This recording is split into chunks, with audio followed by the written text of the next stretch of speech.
ఈ సమయంలో దేవుని యొక్క వాక్యంలోనికి మనం వెళ్దాం. కీర్తన గ్రంథం 30 అధ్యాయం 5వ వచనము నేను చదువుతాను. కీర్తన గ్రంథం 30 అధ్యాయము 5వ వచనం. కీర్తన గ్రంథం 35వ వచనం. ఆయన కోపము నిమిషం మాత్రముండును, ఆయన దయ ఆయుష్కాలమంతయు నిలుచును. సాయంకాలమున ఏడుపు వచ్చి రాత్రి ఉండినను, ఉదయమున సంతోషము కలుగును. ఇంకొకసారి చదువుతాను, మీరు మళ్ళా బైబిల్ ఫాలో అవ్వండి. ఆయన కోపము నిమిషము మాత్రముండును, ఆయన దయ ఆయుష్కాలమంతయు నిలుచును. సాయంకాలమున ఏడుపు వచ్చి రాత్రి ఉండినను, ఉదయమున సంతోషము కలుగును. ఈరోజు చూడండి, ఈ వచనంలో ఉన్నటువంటి రెండో భాగం నుండి క్లుప్తం కొన్ని విషయాలు దేవుని యొక్క వాక్యాలను పంచుకుంటాను. క్లుప్తం కొన్ని విషయాలు. సాయంకాలమున ఏడుపు వచ్చి రాత్రి ఉండినను, ఉదయమున సంతోషము కలుగునని వాక్యం సెలవిస్తుంది. ఆ పైన మనం చదివితే ఆయన కోపము నిమిషము మాత్రము ఉండును అని బైబిల్ మాట ఉంచుంది. ఆయన కోపం నిమిషం మాత్రమే ఉండును, ఆయన దయ ఎల్లప్పుడూ ఉంటుందని లేదు, ఆయన దయ ఆయుష్కాలం అంతయు నిలుచును అని ఉంది. ఉండడానికి నిలిచి ఉండడానికి తేడా ఉంది. నిలుచును అన్న మాట ఏం చెప్తుందంటే ఇంకా అదే శాశ్వతంగా ఉండేటువంటిది. దేవుడు ఒకవేళ కోపగించినా సరే అంటే బైబిల్ చెప్తున్న మాట ఏంటంటే అది నిమిషం మాత్రం ఉంటుందంట. కొన్నిసార్లు మనం ఏంటంటే దేవుని యొక్క ప్రేమ కంటే, దేవుని యొక్క దయ కంటే మనము ఆయన కోపం ఎక్కువగా చాలా బలంగా చూపిస్తాడేమో కనపరుస్తాడేమో అనుకుంటాం. ఒకవేళ కొన్నిసార్లు కోపం ఖచ్చితంగా దేవుని కోపం చాలా బలంగా ఉంటుంది. ఎందుకంటే దేవుడు చాలా బలమైన వాడు కాబట్టి ఆయన చేసిన ఏ కార్యమైనా సరే బలంగా ఉంటుంది. ఆయన మంచి చేసినా చాలా గొప్పగా చేస్తాడు. అందుకని భక్తులు అన్నాడు, మనం అడిగిన దానికంటే ఊహించిన దానికంటే అత్యధికంగా దేవుడు చేయగల సమర్థుడని బైబిల్ చెప్తుంది. దేవుడు ఏం చేసినా సరే ఆయన చేసేటప్పుడు చాలా బలంగానే చేస్తాడు. అలాగే కోపం కూడా కొన్నిసార్లు బలంగా ఉంటుందేమో, కానీ ఆ కోపం భక్తుడు చెప్తున్న మాట ఏంటంటే నిమిషం మాత్రం ఉంటుందంట. ఇప్పుడు చూడండి, నిజంగా ఆయన చెప్పే విధానం కూడా చూడండి, కొంతకాలం ఉంటుంది అనొచ్చు. ఆయన కోపం కొంతకాలం ఉంటుంది, ఆయన దయ ప్రేమ ఉంటాయని శాశ్వతకాలం ఉంటాయని చెప్పొచ్చు. కానీ కోపం గురించి భక్తులు మాట్లాడుతున్నప్పుడు నిమిషం మాత్రం ఉంటుంది అంటున్నాడు. ఒకసారి ఆలోచించండి, ఆయన ప్రేమ లేదా దయ అంటున్నది జీవితకాలం అంతా ఉంటుందంట, శాశ్వతంగా నిలిచి ఉంటుందని చెప్తున్నప్పుడు దాంతో కోపము మనం పోల్చుకున్నప్పుడు నిమిషం మాత్రమే ఉంటుందంట. భక్తుడు దాన్ని అనుభవించి చెప్తున్నాడు.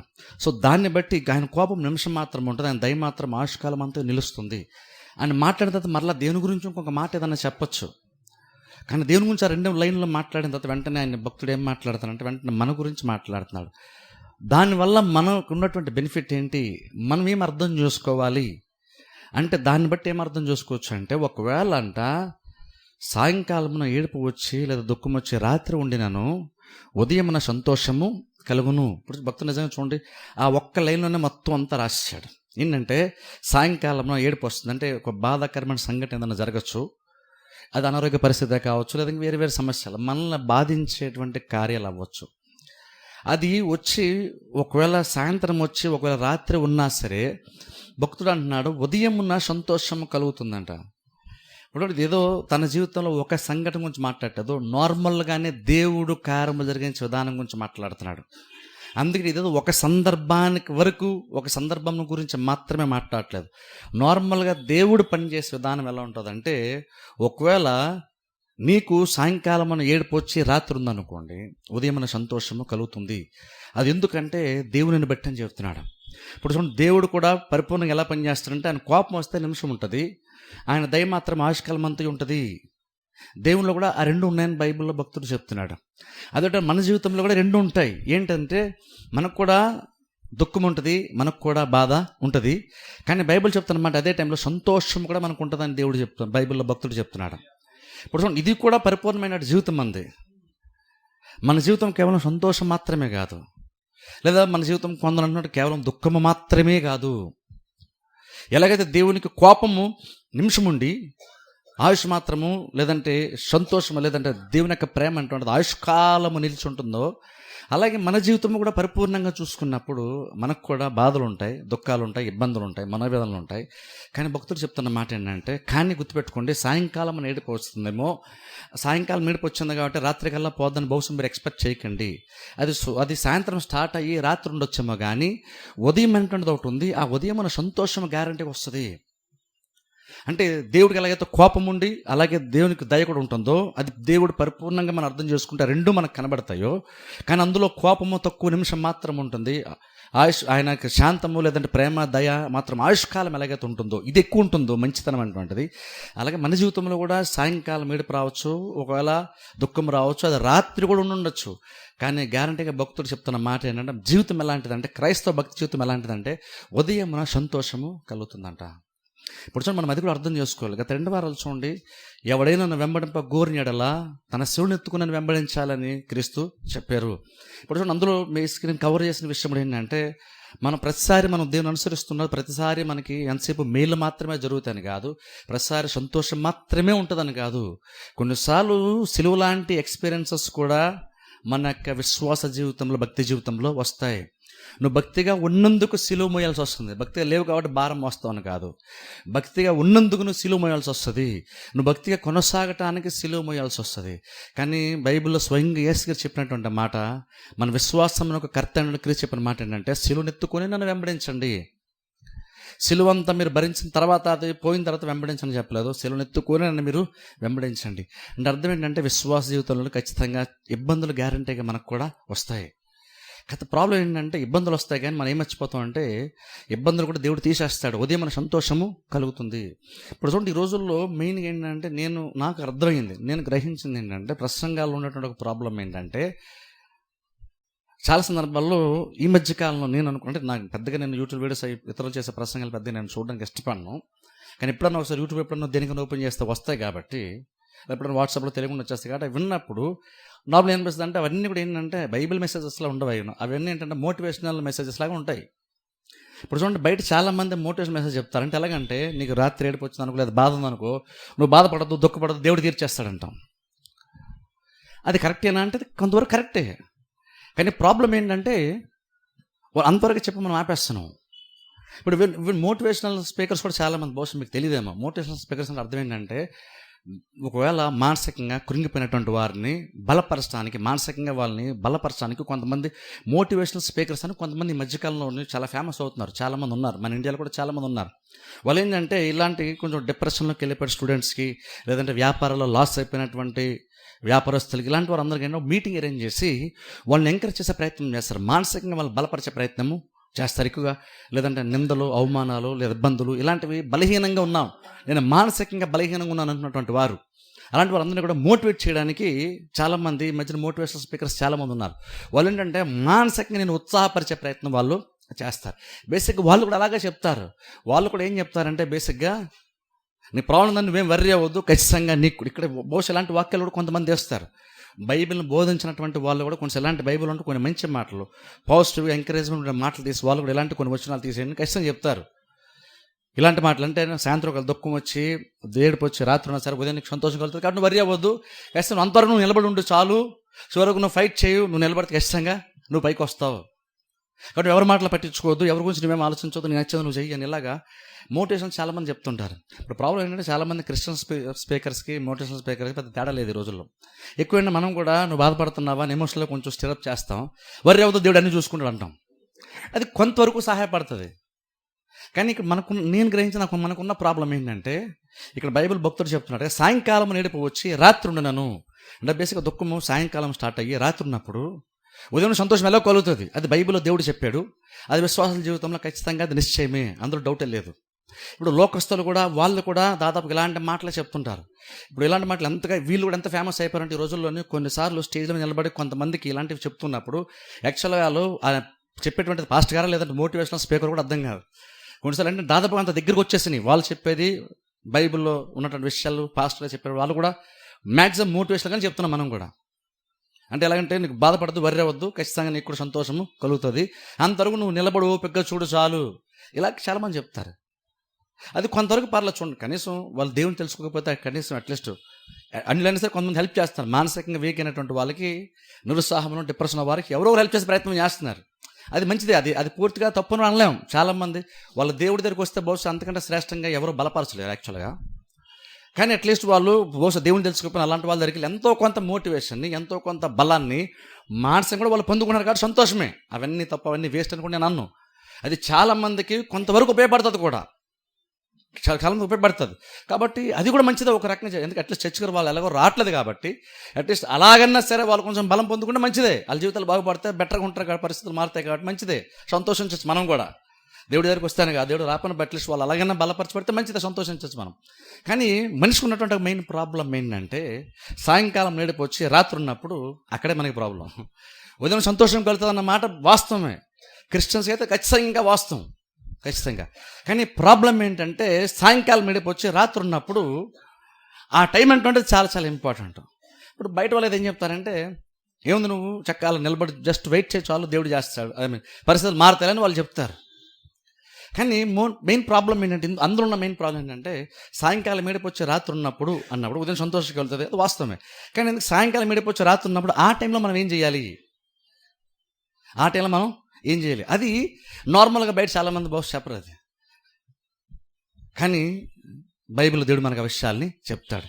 అందుకే నార్మల్ ఆ టైంలో మనం ఎలాగ ఆలోచించాలి, ఎలా దాని గురించి చాలా క్లుప్తంగా కొన్ని విషయాలు ఈరోజు నేను చెప్తాను. మనకు మెయిన్ ప్రాబ్లం ఎక్కడంటే, మనకు అన్నీ బాగున్నప్పుడు ఎవరు మనల్ని బలపరచడం అవసరం మనకు నార్మల్గా లేదు. అన్నీ బాగున్నప్పుడు ఎంకరేజ్మెంట్ అవసరం లేదు. కానీ ఎప్పుడైతే మనకి ఏదన్నా ఒక దుఃఖకరమైన సంఘటన జరుగుతుందో, లేదంటే భౌతికంగా మనం అనారోగ్య పరిస్థితులు ఉంటామో, లేదా ఆర్థిక ఇబ్బందుల్లో ఉంటామో, నిరుత్సాహం నిస్పృహలు ఉంటాము, అలాంటప్పుడు ఏంటంటే ఈ దుఃఖము, ఈ సాయంకాలం మేడిపు వచ్చి రాత్రి చూస్తారు, అది చాలా చాలా క్రిటికల్ మూమెంట్ అవుతుంది. అది చాలా చాలా ఇంపార్టెంట్. అది ఇప్పుడు ఉదయంన సంతోషగలుగుతామని చెప్పి చాలా జస్ట్ వెయిట్ చేయడమే కాదు, ఆ రాత్రి ఏడిపోవచ్చు, సాయంకాలం ఏడిపోవచ్చు రాత్రి అని బైబిల్ చెప్తున్నటువంటి ఆ టైం ఏదవుతుందో, ఆ టైంలో మనం ఎలాగ ఆలోచించాలో కూడా చాలా చాలా ఇంపార్టెంట్. ఎందుకంటే ఊరిని అలా ఉంటే చాలు, అంతా దేవుడు చేసుకెళ్ళిపోతాడు అనేది బైబిల్ ఎక్కడ చెప్పదు. ఎందుకంటే మన సిచ్యువేషన్ దేవుడు ఇన్వాల్వ్ అయితే కానీ పరిస్థితులు మారు. మనం మార్చగలిగాం అనుకోండి యాక్చువల్గా, అసలు ఆ సాయంకాలం అంతా రాకుండా కూడా మనం చేసుకోవచ్చు యాక్చువల్గా. కానీ మన చేతుల్లో అది లేదు కాబట్టి మనం ఏంటంటే, మనకంటే బలమైనటువంటి వాళ్ళు ఎవరన్నా వచ్చి మనకి హెల్ప్ చేస్తారేమో, మనకంటే మన సిచ్యువేషన్ బాగా అర్థమైనటువంటి వాళ్ళు ఎవరైనా వచ్చి హెల్ప్ చేస్తారేమో అని అనగా దేవుని వైపు మనం చూడాల్సి ఉంటుంది ఆ టైంలో యాక్చువల్గా. సైలెంట్గా నువ్వు వెయిట్ చేయి, టైం గడిచే వరకు వెయిట్ చేయి, ఉదయం వచ్చేస్తే ఆటోమేటిక్గా సిచ్యువేషన్లు మారిపోతాయని కాదు. సిచ్యువేషన్లు ఆటోమేటిక్గా మారవు. సిచ్యువేషన్లు మార్చేటువంటి వాడు ఒక ఆయన పరలోకంలో ఉన్నాడు, ఆయన మన సిచ్యువేషన్లు మారుతాడు. కాబట్టి మనం ఏంటంటే, మన సిచ్యువేషన్లో ఆయన మనం ఇన్వైట్ చేయాలి, ఆయనకి మనం అవకాశాన్ని ఇవ్వాలి. ఆయన ఎంటర్ అయినప్పుడు సిచ్యువేషన్లో దేవుడు ఖచ్చితంగా మారుస్తాడు. సో కాబట్టి ఆయన రావాలి అంటే, నీకు జస్ట్ దుఃఖం వచ్చేసింది కాబట్టి దేవుడు ఆటోమేటిక్గా ప్రతి వాళ్ళ దగ్గరికి వెళ్ళిపోడు. దుఃఖం వచ్చేసిన ప్రతి వాళ్ళ దగ్గర దేవుడు ఆటోమేటిక్గా వెళ్ళిపోతే నీకు రాత్రి వరకు దుఃఖం నార్మల్గా ఉండదు. ఏడ్చిన ప్రతి వాళ్ళ దగ్గర ఆటోమేటిక్గా దేవుడు వెళ్ళడు. అసలు ప్రాబ్లం ఏంటంటే, నువ్వు బాధపడుతున్న వర్రీ అవుతావు, దేవుడు నీకు తోడుకున్నాడు అంటారు. అది కొన్నిసార్లు ఎలా ఉంటుంది అంటే, నువ్వు బాధపడుతున్నావు కాబట్టి దేవుడి దగ్గరికి వచ్చేస్తాడు అనుకుంటాం. కానీ నువ్వు బాధపడుతున్న మాత్రం దేవుడి దగ్గరికి రాడు. మనం ఏదో చేస్తే కానీ దేవుడు మన దగ్గరికి రాడు. ఎందుకంటే దేవుడు మనం సిచ్యువేషన్కి పిలిస్తేనే కానీ దేవుడు వచ్చి తలదూర్చి కార్యాలని చేయడు. అందుకని ఆ సాయంకాలం ఏడిపోవచ్చు రాత్రి ఉన్నప్పుడు మనం అప్పుడు ఏం చేస్తుంటే చాలా చాలా ఇంపార్టెంట్ అయిపోద్ది ఆ టైంలో. ఎందుకంటే మోస్ట్లీ ఏంటంటే, మన విశ్వాసంకి అప్పుడే ఆ టైంలో పరీక్ష ఎక్కువగా మనకి ఉంటుంది. ఆ టైం చాలా చాలా ఇంపార్టెంట్ మనకి. అందుకే మనం ఏం గుర్తుపెట్టుకోవాలంటే, జీవితం ఏంటంటే దాంట్లో ఖచ్చితంగా మనకి సంతోషం ఉంటుంది, అదే దుఃఖం కూడా నార్మల్గానే మనకి ఉంటుంది. ఇప్పుడు ఇంకా చెప్పండి, యేసుక్రీస్తు కూడా ఏం చెప్పారంటే, అలాంటి శ్రమలు మీకు కలిగిన మీరు ఆశ్చర్యపోదని క్రీస్తు చెప్పారు. మీరు ఆశ్చర్యపోవద్దు, ఇంకా చెప్పండి మీరు వర్రీ అవ్వద్దు, ఎందుకంటే నేను లోకాన్ని జయించాను. ఇలాంటి శ్రమలు వచ్చినప్పుడు, ఇలాంటి ఇబ్బందులు వచ్చినప్పుడు, ప్రాబ్లమ్స్ వచ్చినప్పుడు మీరు వర్రీ అవ్వద్దు, ఎందుకంటే నేను లోకాన్ని జయించాను. సరే, నేను లోకాన్ని జయించిన మాట ఎందుకు చెప్తున్నారు క్రీస్తు? మీకు ప్రాబ్లమ్స్ వచ్చినప్పుడు మీరు వర్రీ అవ్వద్దు, మీకు ప్రాబ్లమ్స్ వచ్చినప్పుడు మీరు వర్రీ అవ్వద్దు, ఎందుకంటే నేను లోకాన్ని జయించాను. అంటే మనకి ఇప్పుడు ఆ టైంలో మనకి ఏం కావాలి, ప్రాబ్లమ్స్ మనకి ఏం కావాలంటే, దేవుడు ఎలా పనిచేస్తాడో మనకి ఆ అవేర్నెస్ ఉండాలి. ఊరినే దుఃఖం వచ్చింది కాబట్టి వర్రీ అవ్వద్దు, దేవుడు అన్నీ చూసుకుంటాడు అనేసాం అనుకోండి, దేవుడు ఎలా చూసుకుంటాడు? దుఃఖం వర్రీ అవ్వద్దు, తీరిపోదని దేవుడు చెప్పలేదు. నీకు లోకలాంటి శ్రమలు వచ్చినప్పుడు నువ్వు ఆశ్చర్యపోవద్దు, నువ్వు భయపడద్దు, నేను లోకాన్ని జయించాను అంటే అర్థం. ఆ టైంలో నువ్వు నా వైపు నువ్వు చూడడం స్టార్ట్ చేస్తే, నేనెంత బలవంతుని నీకు అర్థమైతే అప్పుడు సిచ్యువేషన్స్ మారుతాయి. కాబట్టి ఏంటంటే, నీకు ప్రాబ్లమ్స్ వర్రీ అవ్వద్దు, నేనెంత బలవంతునో నువ్వు చూడడం స్టార్ట్ చేయి. నేను ఎలాంటి వాడిని, అందుకే అన్నారు నేను లోకాన్ని జయించాను కానీ మీరు వరి అవ్వద్దు. మనం అనుకుంటాం నువ్వు బలవంతుడు కాబట్టి నువ్వు వరి అవుద్దని అనుకుంటాం, కానీ క్రీస్తు అన్నారు నువ్వు బలవంతుడు అని కాదు, నీకు ప్రాబ్లమ్స్ రావచ్చు, ఇబ్బందులు రావచ్చు, ఎందుకంటే జీవితం కొన్నిసార్లు మన నుండి చాలా ఎక్కువ డిమాండ్ చేస్తుంది. కాబట్టి సిచ్యువేషన్ ఏంటంటే నేను ఎలాంటి వాడిని నువ్వు అర్థం చేసుకో. అది అర్థం చేసుకుంటే అప్పుడు నేను ఈ జీవితంలో కార్యములను జరిగిస్తాను అని చూడండి. మనం ఏం గుర్తుపెట్టుకోవాలంటే కొన్నిసార్లు ఏంటంటే మన ప్రాబ్లమ్స్ మనం ఈజీగా సాల్వ్ చేసుకోగలుగుతున్నప్పుడు కొన్నిసార్లు ఏంటంటే మనం చాలా గొప్పగా అనిపిస్తుంది, ఆ ఫీలింగ్ మనకు కలుగుతుంది. మన ప్రాబ్లమ్స్ చిన్న చిన్న ప్రాబ్లమ్స్ మనకు వచ్చినప్పుడు మనం ఈజీగా సాల్వ్ చేసుకోగలిగినప్పుడు నార్మల్గా మనకేమనిపిస్తుంది అంటే మన ప్రాబ్లమ్స్ మనం చాలా ఈజీగా సాల్వ్ చేసుకోగలనుకుంటాం. ఒక నిజంగా కనుక మన ప్రాబ్లమ్ మనం సాల్వ్ చేసుకోగలిగామనుకోండి, చాలా మనం చూసి అప్రిషియేట్ చేస్తారు, చాలా మంది మనం చాలా గొప్పగా మాట్లాడతారు. అది ఇంకా పెద్ద ప్రాబ్లం. నువ్వు నీకు ఏ ప్రాబ్లమ్స్ నువ్వు ఈజీగా సాల్వ్ చేసుకుంటావులే అని ఎవరైనా చెప్పాను కూడా అది ఇంకా పెద్ద ప్రాబ్లం. ఎందుకంటే నీ గొప్పతనం అనేటువంటిది మనుషులు నిన్ను కొనియాడతారు, నీ గొప్పతనం అంటే మనుషులు నిన్ను పొగుడుతారు. అది వాళ్ళకి యాక్చువల్గా మంచిది కాదు, అది యాక్చువల్గా మనకు కూడా అంత మంచిది కాదు. మన యాక్చువల్ వర్గం చెప్పండి, మనకి ఏది యాక్చువల్గా మంచిదంటే మనం ఏమీ చేయలేమన్న విషయం మనం అర్థం చేసుకోవడం, దాంట్లో మనకి చాలా చాలా ఆశీర్వాదం ఉంటుంది. ఎందుకంటే నువ్వు గొప్పడు అన్నప్పుడు బహుశా జనాల గురించి చాలా గొప్పగా మాట్లాడతారు. కానీ అదే కనుక ఇలాంటి ప్రాబ్లమ్స్ వచ్చినప్పుడు మనం ఎంత బలహీనమైనటువంటి వారమో, మనది దేవుడు కనుక మనకి ఎక్స్టర్నల్గా అంటే దేవుడు మన వరకు మన జీవితము మనకు సంబంధించి కాకుండా బయట నుంచి దేవుని యొక్క సపోర్ట్ లేకపోతే నిజంగా మనం ఎంత బలహీనం మనం అర్థం చేసుకుంటేనే అది ఇంకా నువ్వు దేవుని వైపు నిజంగా చూడడానికి నీకు సహాయము చేస్తుంది. ఎవరు కనుక నువ్వు ఏ ప్రాబ్లం ఈజీగా నువ్వు సాల్వ్ చేసుకోగలుగుతాను ఎవరైనా చెప్పారు అనుకోండి, చాలా చేస్తాను. ఎందుకంటే అది ఒక రకంగా నేను వాళ్ళ దేవుడిలాగా నేను వర్షిప్ చేస్తాను, నీ గురించి గొప్పగా పొగుడుతున్నారు వాళ్ళు, నీ గురించి గొప్పతనంగా మాట్లాడుతున్నారు వాళ్ళు. అది చాలా చాలా డేంజర్ కొన్నిసార్లు. అది వాళ్ళు పొగడం వాళ్ళు తప్పు కాకపోవచ్చు, కానీ నువ్వు దాన్ని ఎలా రిసీవ్ చేసుకుంటే చాలా చాలా ఇంపార్టెంట్ అవుతుంది. అది ఎప్పుడైతే మనం అలా గొప్పలు అనుకుంటామో అప్పుడు ఏమనుకుంటాం అంటే దేవుడు సపోర్ట్ లేకుండా నేను చేసుకోగలుగుతాను అనుకుంటాం. అది లైఫ్లో చాలా చాలా పెద్ద ప్రాబ్లంగా మారే అవకాశం ఉంటుంది. కానీ అదే కనుక ఇలాంటి ప్రాబ్లమ్స్ వచ్చినప్పుడు అనారోగ్య పరిస్థితి వచ్చినప్పుడు కూడా నిజంగా మనం ఎంత ఈజీగా మనం సిక్ అయిపోవచ్చో అర్థం చేసుకుంటే ప్రతిరోజు దేవుడు కృపేస్తే తప్ప మనం బ్రతకాలనే విషయం మనకి చాలా క్లియర్గా అర్థమవుతుంది. కానీ తరచుగా సంవత్సరం అంతా 365 రోజులు ఆరోగ్యంగా ఉన్నాం అనుకోండి, మనం నాకు జీన్స్లోనే ఉంది, నాకు ఏ ప్రాబ్లము లేదనుకుంటాం. నాకు నార్మల్ నాకు రెసిస్టెన్స్ పవర్ ఉంది కాబట్టి నాకు ఏ ప్రాబ్లము లేదు అనుకుంటాం. ఎప్పుడైతే అలా అనుకుంటామో నీ అటెన్షన్ అంతా కూడా ఎక్కువ నీ మీదకి వెళ్ళిపోతుంది నీకు. కానీ ఎప్పుడైతే మనకి చిన్న చిన్న ప్రాసెస్ వచ్చినాయో అవి చిన్నవి కూడా కొన్నిసార్లు మనకు బాగా ఇబ్బంది పడతాయో అర్థమయ్యే విషయం ఏంటంటే అక్కడ అప్పుడు మేము అర్థం చేసుకోవాలంటే దేవుని సపోర్ట్ లేకపోతే మనం ఎంత బలహీనమో మనం అర్థం చేసుకోవాలి. కానీ మనం నార్మల్గా ఎప్పుడు అలాగ ఆలోచించాం, నాకేంటండి ఈ ప్రాబ్లము, నాకేంటే ఫైనాన్షియల్ ప్రాబ్లము, నాకేంటండి ఆ ప్రాబ్లం, నాకేంటండి ఈ ప్రాబ్లం, నాకేంటండి హెల్త్ ఇష్యూస్ అంటాం మనం నార్మల్గా. మనం ఎంతసేపు అందుకని చూడండి, ఈ ఏడుపు వచ్చి రాత్రి ఉన్నప్పుడు ఇదే ప్రాబ్లం, నాకే ఏంటి అంటాం. ఇప్పుడు చూడండి అది నార్మల్గా వచ్చేస్తుంది మనకు కూడా. ఒకవేళ ప్రాబ్లం చాలా ఎక్కువసేపు ఉందనుకోండి, నార్మల్ అందరూ ఏంటంటే నాకే ఏంటి ప్రాబ్లం అంటాం, మాకే ఎందుకు ఇలా నార్మల్గా అనుకుంటుంటాం మనం. కానీ ఆ టైంలో అలా అనుకోవడం కంటే నువ్వు దేవుని గురించి ఆలోచించామనుకోవాలంటే నిజంగా దేవుడు కనుక సహాయం చేస్తే మనం ఎంత క్రిటికల్ పొజిషన్లాగా ఈజీగా వెళ్ళిపోతామో అర్థం చేసుకోవాలి. అంటే మనిషిగా మనం ఎంత వీక్ అంటే దేవుడు కనుక ప్రతిదీ కూడా దేవుడు చూసుకోకపోతే, మన జీవితంలో సంబంధించి ప్రతి చిన్నది కూడా దేవుడు జాగ్రత్త తీసుకోకపోతే మనం ఎంత ఈజీగా నశించిపోయేటువంటి స్థితిలో మనం ఉన్నామో మనం అర్థం చేసుకోవాలి. ఆ టైంలో అది అర్థం చేస్తే ఏం జరుగుతుందంటే మనం దేని వైపు చూడడానికి అది ఎంతగానో మనకి సపోర్ట్గా నిలబడుతుంది అని చెప్పేసి ఒకవేళ మనకి ఎప్పుడైనా అలా అనిపించినా సరే, మన గురించి అలా గొప్పగా చెప్పినా సరే వెంటనే కలుగు నెత్తికెక్కించుకోవద్దు. ఎందుకంటే మనం ఏం గుర్తుపెట్టుకోవాలంటే మనం చాలా ఈజీగా ఒక మరణకరమైన రోగమైన మనకు వచ్చేది ఈజీగా, చాలా ఈజీగా. ఇప్పుడు బాగున్నాం కాబట్టి గంట తర్వాత కూడా బాగుంటామని గ్యారంటీ ఏమీ లేదు. అలాగని భయపడమని బెదిరిపోమని చెప్పట్లేదు.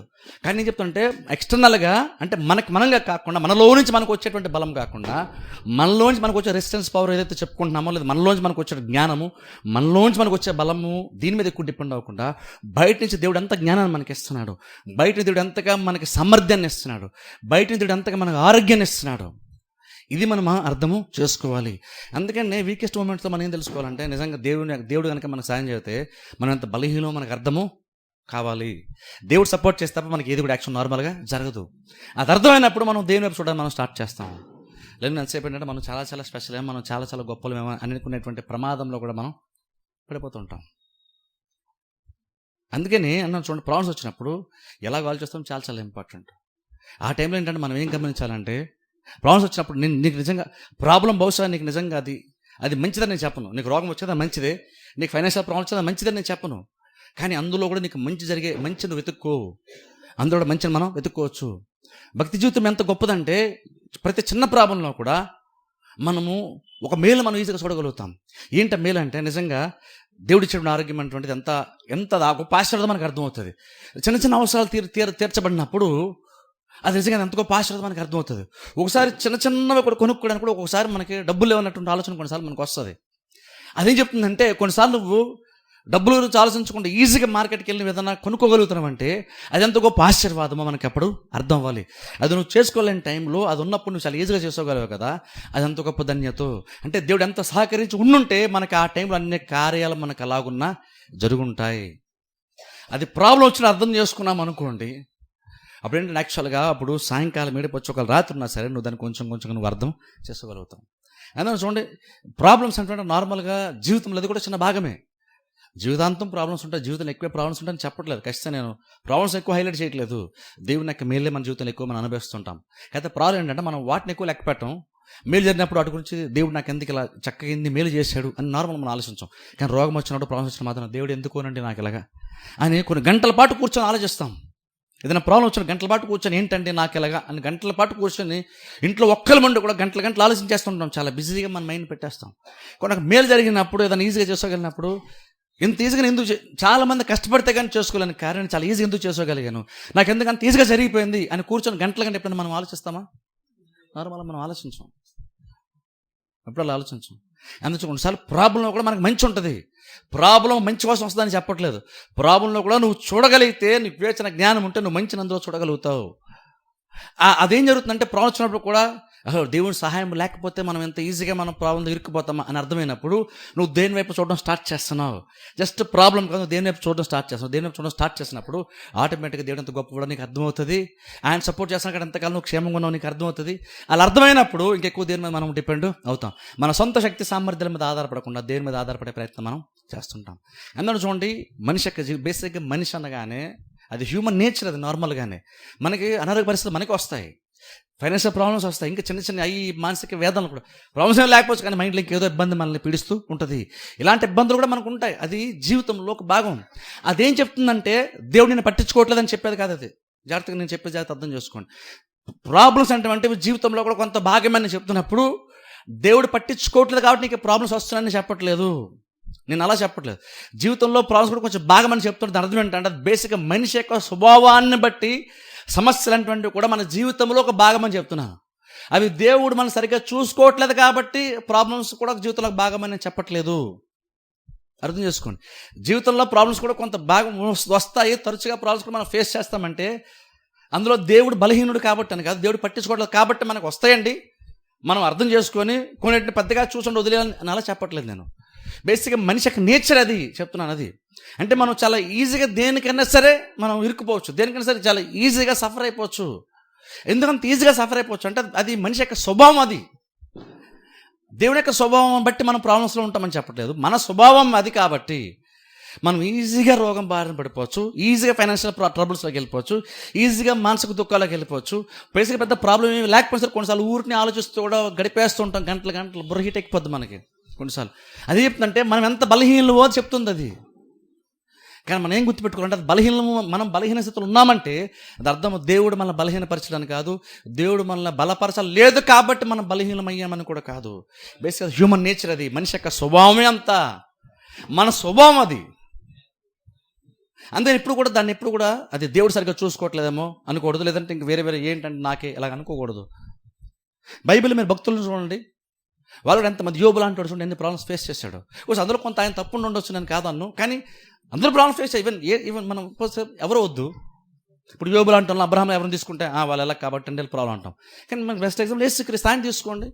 ఒకసారి ఆయన దేవుడు అయ్యుండి, దేవుని కుమారుడు అయ్యుండి, బైబిల్లో చూస్తే ఆయనకు ఒక టైంలో ఆకలేసట, గబగబా ఒక అంజరు చెట్టు దగ్గర గబగబా వెళ్ళి చూశాడట. ఏమైనా పళ్ళు ఉంటేమో తిందామని చూశాడట. ఆకలి తీసుకుంటే వెతుక్కుంటూ ఒక చెట్టు దగ్గరికి వెళ్ళాడు ఆయన. అది మనిషి యొక్క స్వభావం. అది బేసిక్గా యేసుక్రీస్తు కూడా అంత ఆకలేస్తుందా? మళ్ళీ బైబిల్ శిష్యులకి ఎప్పుడు కూడా ఆకలేసిన శిష్యులకి ఆకలేసిన మనం చూడం బైబిల్లో. కానీ క్రీస్తుకి ఆకలి అంటే మనకు ఆశ్చర్యం వేస్తుంది. అంటే క్రీస్తు కూడా ఆకలి తట్టుకోలేడా అంటే అది బేసి అలాగని క్రీస్తు బలహీనుడా అంటే క్రీస్తు బలహీనుడా అని అనుకోవడానికి నేను ఈ మాట చెప్పట్లేదు. అంటే ఆయన కూడా మనిషి స్వభావం ధరించుకుని మనవలే ఆయన రిక్తునిగా చేసుకుని వచ్చాడు కాబట్టి బేసిక్గా ఈ మనిషి యొక్క స్వభావం అనేటువంటి దాంట్లో ఉంటే ప్రాబ్లం ఏంటంటే ప్రతి చిన్నది కూడా నేను ఇబ్బంది పెట్టచ్చు. యేసుక్రీస్తు కూడా ఆకలి సంజీవన చెట్టు దగ్గరికి వెళ్ళి చూశారట. చెట్లు లేపసారి అప్పుడు దాన్ని చెప్పించారు. అలాగే కోపం వచ్చి చెప్పించారని కదా, ఉపయోగపడలేదని చెప్పించారని కాదు. ఆయనకి ఆకలి. ఇన్ఫాక్ట్ ఇంకా చెప్పండి, లాస్ట్ టైం కూడా ఒకసారి చెప్పింది చూసారా, ఆయన 40 దినాలు ఉపవాసం ఉన్న తర్వాత బైబిల్ మనం చూస్తే సాతాను శోధించాడు. ఆ తర్వాత సాతాను అంతా శోధించి వెళ్ళిపోయిన తర్వాత బైబిల్ మనం చూస్తే లాస్ట్ ఆ యాక్చువల్ చెప్పాలి మర్చిపోయినప్పుడు లాస్ట్లో అంట దేవుని దూతలు వచ్చి యేసుక్రీస్తు పరిచారం చేశారట. దేవదూతలు సృష్టించింది ఆయన. యేసుక్రీస్తు కూడా సృష్టి చేసేటప్పుడు దేవదూతలు చేసినప్పుడు ఆయన ఉన్నాడు. కానీ ఒక టైం వచ్చేసరికి యేసుక్రీస్తు అనేటువంటి ఆయన కూడా ఆయన ఏ తప్పు చేయకుండా ఏ పాపం చేయకుండా కూడా ఆయన ఎంతగా ఆయన స్ట్రెస్ ఫీల్ గురయ్యాడంటే, ఎంతగా ఒత్తిడికి గురయ్యాడంటే, ఎంతగా బలహీనుడయ్యాడంటే దేవదూతలు వచ్చి మరి యేసుక్రీస్తుకి పరిచారం చేయాల్సినటువంటి అంత వీకెస్ట్ పాయింట్లోకి మొమెంట్లోకి క్రీస్తు వెళ్ళాడట. అంటే ఆయనకు కూడా దేవదూతల యొక్క పరిచర్య అవసరమైంది ఆ మొమెంట్లో. అలాగని క్రీస్తు తక్కువడండి మళ్ళా అంటాడని చెప్పట్లేదు. మనిషి యొక్క స్వభావం ఉన్నటువంటి ప్రతి వారికి అది వాస్తవం అంటున్నాను నేను. యేసుక్రీస్తు ఏ లోపం లేదు, ఏ పాపం లేదు, ఏమీది లేదు. కానీ ఇంకను ఆయన కూడా దేవదూతల ఆయన కూడా ఆకలేసింది, ఆయనకి చాలా సందర్భాల్లో నిద్ర వచ్చింది, ఆయన కూడా కొన్ని సందర్భాల్లో ఆయన కూడా కన్నీళ్ళు కార్చడం బైబిల్ మనం చూస్తాం. ఆయన కూడా బాధ రావడం బైబిల్ మనం చూస్తాం. ఆయన కూడా కోపం రావడం బైబిల్ మనం చూస్తాం. అలాగే అందులో ఆయన కోపంలో కానీ ఎక్కడ కూడా ఆయన పాపం కొంచెం కూడా మనం ఆయనలో కష్టం చూడాలి. ఆయన పర్ఫెక్ట్ ఆయన అంత పర్ఫెక్ట్ అయ్యిండు కూడా మనిషి స్వభావం ధరించుకుని వచ్చాడు కాబట్టి ఆయన్ని కూడా కొన్ని కార్యాలు అప్పుడప్పుడు ఆయన కూడా బాధిస్తూ వచ్చాయి. ఇది ఎందుకు చెప్తున్నానంటే బేసిక్గా మనిషి యొక్క స్వభావంగా మన నేచర్ అంతా ఏంటి, మన నేచర్ ఏంటంటే ఈజీగా మనము ప్రాబ్లమ్స్ పడిపోయే ప్రమాదం ఉంది, ఈజీగా సఫర్ అవుతాం. ఒకసారి ఏది పెద్దగా ప్రాబ్లం లేకపోతే ఊరిని ఆలోచించేస్తుంటాం మనం. కొన్నిసార్లు బొర్ర హీట్ అయిపోతే మనకు ఉంటుంది, ఈజీగా మనకున్న సంతోషం ఈజీగా డిస్టర్బ్ అయిపోయేంత సున్నితమైనటువంటి జీవితం మనిషి యొక్క జీవితం. అంత సున్నితమైన జీవితం అది. అందుకే భక్తులు చాలాసార్లు చూడండి నీటి బుడగ లాంటి జీవితం అన్నారు చూసారా. అందుకే బైబిల్ భక్తుడు ఏమంటాడంటే మనిషిని అంటే దేవుడు తయారు చేసి నిర్మించిన విధానం చూస్తే భయమును ఆశ్చర్యమును కలుగుతుందంట. భయం ఎందుకంటే ఒక బాబు అంటే కేవలం ఊపిరి లోపలికి వెళ్ళి బయటకు వస్తే బ్రతుకుతాడా మనిషి. ఇది లోపలికి వెళ్ళకపోయినా లోపలికి బయట రాపి చచ్చిపోతాడా. జస్ట్ కొన్ని వేల సార్లు కొన్ని వందల సార్లు తీసుకున్న శ్వాస మీద మనిషి యొక్క జీవితం ఆధారపడిందా. అంటే మనిషి అంత అల్పమైనటువంటి వాడా. ఆశ్చర్యం వేస్తుంది, భయం వేస్తుంది. అంటే జస్ట్ ఊపిరి ఆక్సిజన్ అందరికీ చచ్చిపోతాం మనం. సింపుల్గా చెప్పాలంటే ఆక్సిజన్ అయిపోయింది అనుకో, సడన్గా ఆక్సిజన్ అందరికీ చచ్చిపోతాం మనం. ఏదో పొల్యూషన్ కొంచెం ఢిల్లీ లాంటి ప్లేసెస్ చూడండి, డిసెంబర్ వస్తే భయంకరమైన పొల్యూషన్. ఆ పొల్యూషన్ కొంచెం ఆక్సిజన్ కూడా అందట. అదేం కొంచెం ఎక్కువైంది అనుకోండి ఆక్సిజన్ సపోజ్ అనుకుందాం, అది అందకపోతే నువ్వు నిమిషం కూడా బతలేవు. ఆక్సిజన్ అందకుండా నిమిషం బతలేం. ఎంత బలవంతుడైనా సరే, అంత జిమ్కి వెళ్ళే బాడీ అయినా సరే నిమిషం లోపే ఆక్సిజన్ అందక చచ్చిపోతాం మనం. అంత సున్నితమైనటువంటి మనిషికి బ్రతుకు. కానీ అంత సున్నితమైన మనిషి కూడా ఎన్ని సంవత్సరాలు హ్యాపీగా బ్రతుకుతున్నాడంటే ఆశ్చర్యం కలుగుతుందంట. భయం ఎందుకంటే ఓరు బాబోయ్ మనిషిని దేవుడు ఎలా చేశాడా. ఇలా ఈ లెక్కను చూసుకుంటే మనిషి చాలా ఈజీగా పతనం అయిపోతాడే, ఈజీగా నాశనం అయిపోతాడే. మనిషి నిర్మూలం అయిపోవడానికి ఈరోజు కనిపించి నెక్స్ట్ నిమిషం కనిపించకపోవడానికి పెద్ద ఆశ్చర్యం లేదు. ఎందుకంటే మనిషి అంత సున్నితమైనటువంటి వాడు. అందుకనే భయం కలుగుతున్నాడు భక్తునికి. కానీ ఆశ్చర్యం ఎందుకంటే అంత సున్నితమైనటువంటి వాడిని ఊరినే బాధపడేటువంటి వ్యక్తి, ఊరిని చాలా ఈజీగా నాశనం అయిపోయే వ్యక్తిని దేవుడు ఎంతగా బ్రతికిస్తున్నాడు అనేసరికి ఆశ్చర్యం కలుగుతున్నాడు భక్తి. అంటే అంత సున్నితమైన ఉన్నాడు. ఎన్ని సంవత్సరాలు ఎలా బతుకుతున్నాడు. నిమిషం ఆక్సిజన్ అందరూ చచ్చిపోయేటువంటి వ్యక్తి 2 సంవత్సరాలు ఎలా బతుకుతున్నాడు, ఇంత ధైర్యం ఎలా బతుకుతున్నాడు అంటే ఆశ్చర్యం వేస్తున్నాడు. అందుకని భయమును ఆశ్చర్యం కలుగుతున్నాడు భక్తుడు. అంటే బేసిక్ మనిషి యొక్క నేచర్ అన్నమాట. అది మనిషి యొక్క నేచర్. అది అందుకని ప్రాబ్లమ్స్ వచ్చినా మనము చింతపడి బాధపడాల్సిన అవసరం లేదు. ఎందుకంటే బేసిక్ అది మనిషి యొక్క నేచర్. ఎందుకు చూద్దాం చూడండి, ఒక వాక్య భాగాన్ని చూపిస్తాను. 126వ కీర్తనలోకి వెళ్దాం ఒకసారి. 126వ కీర్తన 6వ వచనం చదువు. 126వ కీర్తన 6వ వచనం చదువుతాం చూడండి. పిడికెడు విత్తనములు చేత పట్టుకొని ఏడ్చుచు పోవు విత్తువాడు సంతోష గానము చేయొచ్చు పనులు మోసుకము. చూడండి, పిడికెడు విత్తనములు చేత పట్టుకొని ఏడ్చుచు పోవు విత్తువాడు. చూడండి, పిడికెడు విత్తనములు చేత పట్టుకోవడం. చూడండి, విత్తనం గురించి కొడుకు మనం చూస్తున్నాం. విత్తనాలు చేత పట్టుకొని విత్తేటువంటి వాడు అంట దుఃఖంతో బాధతో ఆ కార్యాన్ని చేస్తాడు. ఇప్పుడు చూడండి, కొన్నిసార్లు గల్తీ పత్రిక ఏదో మాట చేస్తుంది కూడా ఒకసారి చదివేద్దాం చూడండి. 2 ఎక్స్ప్లెయిన్స్ ముగించేస్తాను. గల్తీ పత్రిక 6వ అధ్యాయంలోకి వెళ్దాం ఒకసారి. గల్తీ పత్రిక 6వ అధ్యాయం, ఈ 2 కలిపి ఎక్స్ప్లెయిన్ చేసి ముగించేస్తాను. గల్తీ పత్రిక 6వ అధ్యాయము 9వ వచనం నేను చదువుతాను. గల్తీ పత్రిక 6వ అధ్యాయం 9వ వచనం. మనం మేలు చేయటాన్ని విసుకకు యుందము, మనము అలయక మేలు చేసేతమేని తగిన కాలం మందు పంట కోతము. ఇప్పుడు చూడండి, ఇక్కడ రెండు విషయాలు మనం చూస్తే చూడండి, అలిసిపోవడం అనేటువంటిది మనిషి యొక్క స్వభావం, దుఃఖపడటం అనేటువంటిది మనిషి యొక్క స్వభావం, విసిగిపోవడం అంటే బేసిక్ మనిషి యొక్క నేచర్. అది మనుషులమ్మ మనం కొన్నిసార్లు విసిగిపోతాం, మనుషులమ్మ కొన్నిసార్లు మనం దుఃఖపడతాం, మనుషులమ్మ కొన్నిసార్లు కన్నీళ్ళు కారుస్తుంటాం మనం.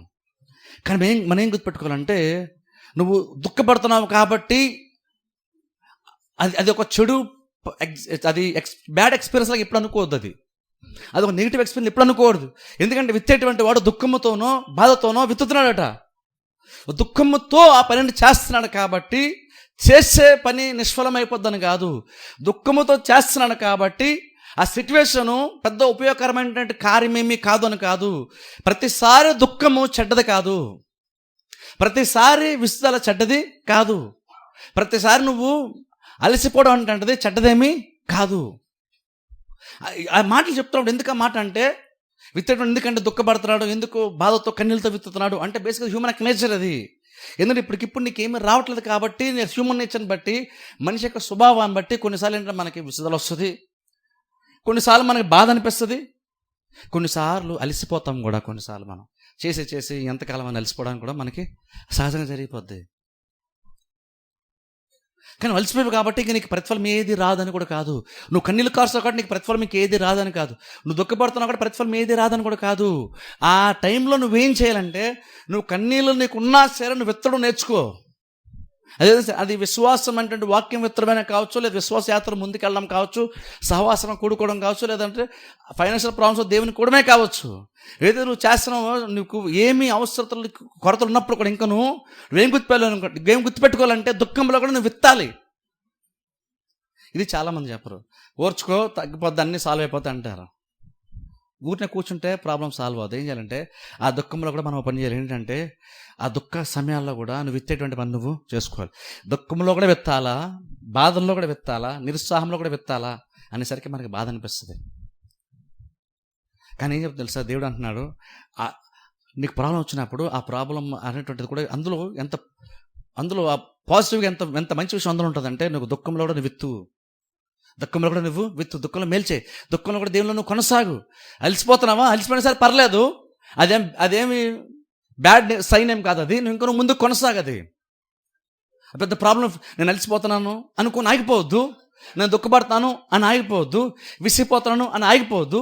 ఇంకో నువ్వు చేసుకుంటూ చేయాల్సిన పని ఏదో చేయాలని తెలుసు, దుఃఖంలో కూడా నువ్వు చేసుకుంటూ వెళ్ళు. ఎందుకంటే నువ్వు దుఃఖంలో ఇప్పుడు విత్తితే రేపు నువ్వు ఆనంద గానంతో నువ్వు పంట నువ్వు కోస్తావు. రేపు ఆనందంగా పంట కోయాలంటే దుఃఖంలో కూడా నువ్వు విత్తితేనే రేపు ఆనందంగా నువ్వు పంటని కోస్తావు. కాబట్టి దుఃఖ టైంలో కూడా ఏం చేయాలంటే, దుఃఖం వచ్చినప్పుడు, అందుకే చూడండి నార్మల్ చర్చికి రమ్మని చెప్తాం. ఎవరైనా చెప్తారు చూడండి, పాస్టర్స్ ఎవరైనా బేసిక్గా పాస్టర్స్ అంటే విశ్వాసులు అదే చెప్తారు. మీకు ఏదైనా ప్రాబ్లం వచ్చిందనుకోండి, ఈవెన్ పాస్టర్సే కాదు, ఒక విశ్వాసం ఏం చెప్తారు, దేవుని దగ్గర దేవుడు అన్ని సాల్వ్ చేస్తారు. మనం విశ్వాసం చెప్తాం, మనకు తెలుసు ఆ టైంలో ఏం చెప్పాలో మనతో కూడా బాగా తెలుసు. కానీ ప్రాబ్లం ఏంటంటే, ప్రాబ్లమ్స్ ఉన్నటువంటి వాళ్ళు కొన్నిసార్లు మర్చిపోతారు. అందుకని వాళ్ళకి ఆ మాట గుర్తు చేయాల్సి వస్తుంది.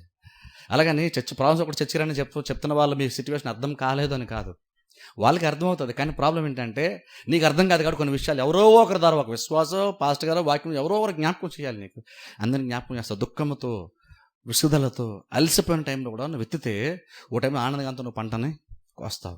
ప్రాబ్లం ఏంటంటే, మనకి ఆ టైంలో చాలా ఇంపార్టెంట్. ఆ టైంలో మనకి చర్చ రావాలనిపించదు, ఆ టైంలో ప్రార్థన చేయాలని మనం నార్మల్గా అనిపించదు. కానీ మనం ఏం చేయాలంటే, ఆ దుఃఖంలో కూడా ఆ ప్రాబ్లమ్స్ కూడా నువ్వు మేలు చేసే విషయంలో విసుగుపోకుండా, అది మేలు అంటే ఏదో సహాయం అనే కాదు, ఆత్మీయంగా నీకు నువ్వు సహాయం చేసుకునే విషయంలో కూడా నువ్వే బలపరుచుకొని చర్చగా రావడం. దావీదు చూడండి, తను తాను బలపరుచుకున్నట్టుగా బైబిల్ మనం చూస్తాం. అలా మళ్ళీ బలపరుచుకొని కొన్ని కార్యాలు అలసిపోయి విసిగిపోయి దుఃఖంలో కన్నీళ్ళలో కూడా నువ్వు చేస్తే తర్వాత టైం వస్తుందంట, ఉదయం మన సంతోషము కలుగుతుందంట. అందుకని చూడండి, ఆ దుఃఖ టైంలో చాలా ఇంపార్టెంట్. ఆ టైంలో నువ్వు ఎలాగ ఆలోచిస్తావు, నువ్వేం ఆలోచిస్తావు, ఏ మనసులో పెట్టుకుంటున్నావు చాలా ఇంపార్టెంట్. ఆ టైంలో దేవుని కోసం ఏం ఆలోచిస్తావు చాలా ఇంపార్టెంట్. ప్రాబ్లమ్స్ అంటారు, ప్రాబ్లమ్స్ ఎప్పుడు ఉంటూనే ఉంటాయి, మనకి ఏదో ఒకటి వస్తూనే ఉంటుంది. ప్రాబ్లమ్స్ వచ్చినా మనం ఆశ్చర్యపోవాల్సిన పనే లేదు. అది ఏదైనా సరే, ఏ చిన్న ప్రాబ్లం మానసికంగా, శరీర సంబంధంగా, ఆర్థికంగా ఏదైనా ప్రాబ్లమ్స్ రావచ్చు, ఆశ్చర్యపోవాల్సిన పని లేదు. కానీ మనం ఏం చేయాలంటే, ఆ టైంలోనే ఇవన్నీ కూడా సహజమే అర్థం చేసుకోవాలి. ప్రాబ్లమ్స్ సహజమే. చెప్తున్నాను కదా, ఒకసారి జ్ఞాపకం ముగించి, ఏసుక్రీస్తుకే ప్రాబ్లమ్స్ వచ్చినాయి. అలాగే ఆయన తప్పు చేశారంటే ప్రాబ్లమ్స్ అని చెప్పట్లేదు, ఆయన పర్ఫెక్ట్, ఆయన అందులో డౌటే లేదు. కానీ మనిషిగా వచ్చారు కాబట్టి ఆ ప్రాబ్లమ్స్ అన్నీ ఆయన భరించే తీరాలి. ఆయనకి ఆకలేసింది, ఆయన నిద్ర వచ్చింది, ఆయన్ని అవమానించారు, ఆయనకి బాధ అనిపించింది. ఏ తప్పులు చేయని ఆయన ఎందుకు పడ్డాడు? ఆల్మోస్ట్ వాళ్ళు గెస్సమనే తోటలో ఆల్మోస్ట్ వాళ్ళు దేవుని చిత్తం చేయడం మానేశారు. ఆల్మోస్ట్ వాళ్ళు వెళ్ళిపోయారు, అంతవరకు ఎడ్జ్ వరకు వెళ్ళిపోయారు. మనం ఎలాగైతే ఆల్మోస్ట్ వెళ్ళిపోయి మళ్ళీ వెనక్కి వస్తాం, అలాగ అంతవరకు వెళ్ళిపోయి మళ్ళీ వెనక్కి వచ్చారు క్రీస్తు. అసలు నిజం క్రీస్తు మన విశ్వాసాన్ని కర్తని క్రీస్తు అంతవరకు వెళ్తాడని నేను అనుకోను. యాక్చువల్ నార్మల్ అనుకోను, కానీ వెళ్ళాడు ఆయన.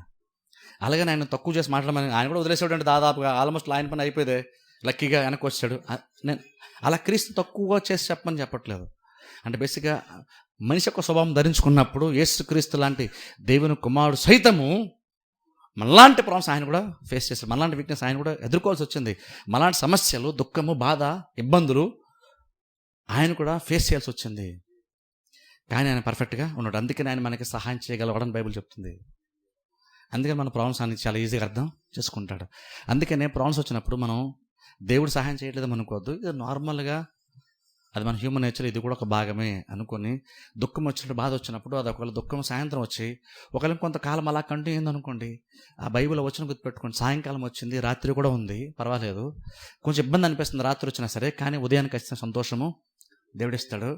కాబట్టి ఈ టైంలో మనం అర్థం చేసుకోవాలంటే దేవుని యొక్క సపోర్ట్, దేవుడు బయట నుంచి కనుక దేవుడు మనకు సపోర్ట్ చేయకపోతే మనం ఎంత బలహీనమో అని, మన బలహీనత ఏంటో, మనం ఎంత చేతకాని వారమో, మనం ఎంత అసమర్థులమో మనకు అర్థమైతే అంత ఎక్కువ మనం దేవుని మీద ఆధారపడతాం. దేని వైపు చూస్తాం? దేవుని వైపు చూస్తే తన బాహుబలం వచ్చే దేవుడు మనల్ని రక్షిస్తాడు, కాపాడతాడు. అలసిపోకపోతే కనుక దేవుడు ఖచ్చితంగా ఉదయాన్ని మనకు సంతోషాన్ని ఇస్తాడు. అందుకే ఏం చేయాలంటే ఆ టైంలో ఇంకో దేని వైపు చూద్దాం. అలసిపోకుండా, నిరుత్సాహపడకుండా దేని వైపు చూస్తే ఖచ్చితంగా దేవుడు సంతోషాన్ని తిరిగి మరలా మనకి ఇస్తాడు. ప్రాబ్లమ్స్ వచ్చిన వల్ల మనం ఎంత బలహీనమో అర్థం చేసుకోండి. అర్థం చేసుకున్న దేవుని మీద అంత ఎక్కువగా మనం ఆధారపడతాం. అలా ఆధారపడిన ప్రతిసారి మనకి దేవుడు ఆరోగ్యాన్ని కానీ, స్వస్థతని కానీ, లేదా ఆశీర్వాదం కానీ దేవుడు మనకి ఇస్తాడు. ఇలాంటి మూమెంట్స్ చాలా చాలా ఇంపార్టెంట్. ఫైనాన్షియల్ ప్రాబ్లమ్స్ వచ్చినప్పుడు, ఒక చిన్న బలహీన శారీరక బలహీనత వచ్చి అది కొంచెం ఎక్కువ కాలం మనకు ఉందనుకోండి, వెంటనే మనం చాలా వీక్ అయిపోతాం. అలాంటప్పుడు గుర్తుపెట్టుకోండి, ఇదంతా కూడా హ్యూమన్ నేచర్లో ఇది కూడా ఒక భాగమే. ఇవన్నీ సహజంగా వీటి గుండా వెళ్ళాల్సి వస్తుంది. అందుకే పాట చూస్తే మారాను పోలని చేదని అనుభవం, దాని గుండా నేను వెళ్ళాల్సి వస్తుంది కదా.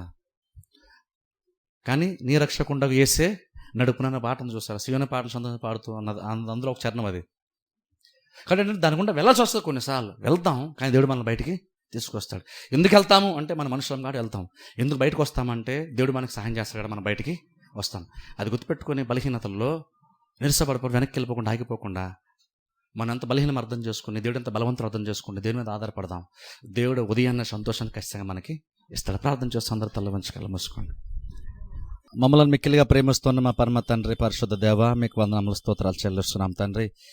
రాత్రికాల సమయంలో ప్రభు ఆన్లైన్ ద్వారా మరొకసారి మీ యొక్క లేఖనాలు తండ్రి జ్ఞాపకం చేసుకోవడానికి ప్రభు బిడ్డల తండ్రి వచ్చి ఉండగా తండ్రి వాక్యం వినుండగా బిడ్డలను ఇంకొని మీరు బలపరచమని ప్రార్థిస్తున్నాము ప్రభు. మా కష్ట సమయాల్లో తండ్రి ఇబ్బందికర పరిస్థితుల్లో ఎలా ఆలోచించుకోవాలో ఈ దినాన్ని మీరు మాకు తెలియజేశారు. అటు ఆలోచన కలిగి ప్రభా మా కష్టాల్లో తండ్రి మేము విశ్వాసంలో బలహీనం అవ్వకుండా ప్రభా మీ వైపు చూస్తూ బలాన్ని పొందుకొని ప్రభా తండ్రి ఉదయం సంతోషము కలుగుతుందనేటువంటి ఒక ఆలోచనతో ప్రభా ముందుకు కొనసాగడానికి సహాయం చేయమని ప్రార్థిస్తున్నాం. ఆన్లైన్ ద్వారా వాక్యం ప్రతి బిడ్డని మీరు దీవించండి, ఆస్వాదించండి. ఈ వాక్యాన్ని, వాగ్దాన ప్రభా ప్రతి వారికి జీవితాలు నెరవేర్చండి. ఎవరైతే ప్రభు ఇరుకుల్లో, ఇబ్బందుల్లో, తన కష్టాల్లో, మనోవేదనలు ఉన్నారు తండ్రి, వారందరూ ప్రార్థిస్తున్నాం. వారికి సహాయకుడు ఉండి మీరు సహాయం చేయమని ప్రార్థిస్తున్నాం ప్రభు. నిరీక్షణ మీరు బలపరచమని ప్రార్థిస్తున్నాం. వాక్యం ప్రతి బిడ్డని మీరు దీవించి ఆశీర్వదించమని యేసుక్రీస్తు నామమున ప్రార్థిస్తున్నాం మా పరమ తండ్రి, ఆమేన్. మన తండ్రి దేవుని ప్రేమయు, కుమారుడైన యేసుక్రీస్తు ఒక కృపయు, పరిశుద్ధాత్మానిత సన్నిధి సహవాసము మీ అందరికీ సదా తోడే నడిపించును గాక, ఆమేన్. దేవుడు మిమ్మల్ని దీవించును గాక. మరణలోయలో నీ తిరిగినను, దేనికి భయపడను. మరణలోయలో నీ తిరిగినను, దేనికి భయపడను. ప్రభువు నాకు తోడయుండి దుడ్డు కరయుధనము ఆదరించును. ప్రభువు నాకు తోడయుండి దుడ్డు కరయుధనము ఆదరించును. నీవు